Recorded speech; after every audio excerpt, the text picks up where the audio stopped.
मित्रांनो नमस्कार.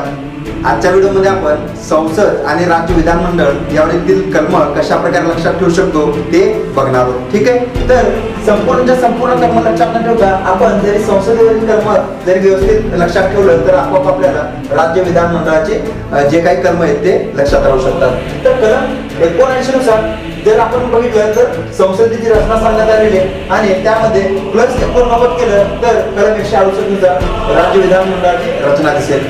तसेच कलम 80 नुसार राज्यसभा, त्यामध्ये 89 केलं तर 169 नुसार राज्य विधान परिषद आपल्याला इथं त्याच्या कलमामध्ये दिसेल. त्यानंतर कलम 81 नुसार लोकसभा, त्यामध्ये +89 केलं तर कलम 170 नुसार राज्याची विधानसभेची रचना आपल्याला दिसेल. अशी बरेच कलम आहेत जे आपण फक्त संसद या टॉपिकवरती काही कलम लक्षात ठेवलं आणि त्यामध्ये +89 जरी ऍड केलं तर आपल्याला राज्य विधानमंडळाची बरेच कलम आपल्याला इथं बघायला मिळेल. ठीक आहे, अशाच प्रकारे अधिक माहितीसाठी आपल्या YouTube चॅनल सबस्क्राईब करा, लाईक करा आणि शेअर करा.